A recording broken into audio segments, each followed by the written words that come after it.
Donc avec nous pour en parler ce soir, Emmanuel Navon. Bonsoir. Merci d'être avec nous. Vous êtes professeur de relations internationales à l'université de Tel Aviv. D'abord, votre ressentiment justement sur la séance de questions. Tout à l'heure, on assistait quasiment à une sorte d'affrontement indirect entre les deux chefs d'État sur la question précise, une fois de plus, des droits de l'homme. On était à la limite de la tonalité diplomatique. Oui, et puis je pense que surtout le message de Al-Sisi à Macron, c'était deux choses.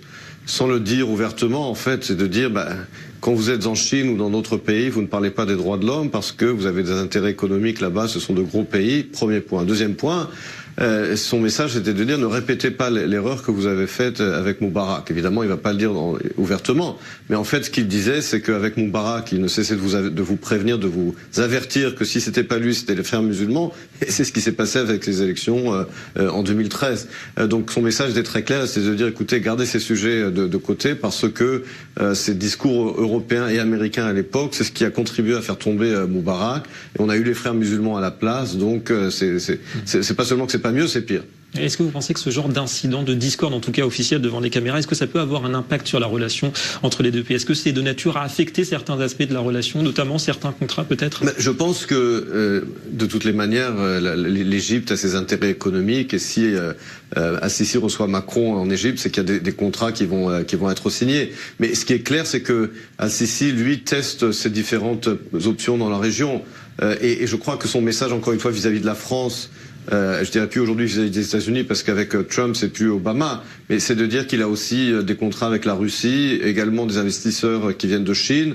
Et donc, évidemment, oui, il a tout intérêt aussi à travailler avec la France, avec les sociétés françaises, mais encore une fois, il envoie un message très clair, à savoir, j'ai d'autres fournisseurs, j'ai d'autres pays qui peuvent travailler avec moi, donc soit on s'entend sur le fait qu'on ne parle pas de politique, soit j'ai d'autres options. Alors, on aura noté, Emmanuel Navon, tout à l'heure, qu'Emmanuel Macron a mentionné le dossier israélo-palestinien dans la conférence de presse, contrairement à Abdel Fattah al-Sisi. Est-ce qu'il faut y voir peut-être le signe qu'aujourd'hui, ce dossier est plus important pour Paris que pour le Caire, qui est vos indirects pourtant d'Israël? Oui, on a vraiment l'impression que Emmanuel Macron n'était pas à jour et qu'il parlait il y a 30 ans de cela, parce que comme s'il fallait absolument amadouer les Égyptiens en leur disant que la France n'oublie pas les Palestiniens, comme si ça intéressait aujourd'hui Al-Sisi, mais pas du tout, ça n'intéresse pas aujourd'hui Al-Sisi. Au contraire, il coopère avec Israël sur le plan sécuritaire, sur le plan économique. Le dossier palestinien, c'est vraiment le dernier de ses soucis. Ce qui l'inquiète aujourd'hui, c'est la présence djihadiste au Sinaï. C'est Israël qui assure la sécurité du Sinaï aujourd'hui. Enfin, la vraie menace pour l'Égypte aujourd'hui, c'est l'Iran. Donc, pour Macron, de venir parler du dossier palestinien comme si on était dans les années 70 ou 80, alors que c'est véritablement le dernier souci de Al-Sisi, on avait vraiment l'impression d'avoir un décalage en termes de temps et d'espace. Et comme vous le dites, on a l'impression que ça intéresse plus les Européens et les Français que les Égyptiens eux-mêmes.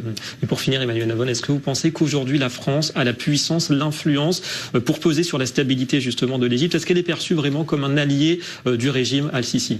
La France a une présence militaire au Proche-Orient. Avec la Grande-Bretagne, c'est le seul pays européen qui a une véritable présence militaire au Proche-Orient, qui a également des industries aéronautiques et militaires qui sont importantes pour l'Égypte.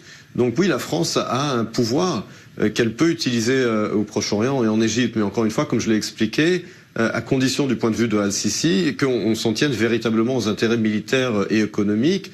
Et dès l'instant où la France commence à faire du prêchi-prêcha et des droits de l'homme, etc., ce qui est perçu en Égypte comme une ingérence et comme quelque chose qui n'est pas du tout dans les relations économiques, cela finira par porter atteinte aux intérêts de la France finalement en Égypte. Merci beaucoup Emmanuel Navon d'avoir répondu.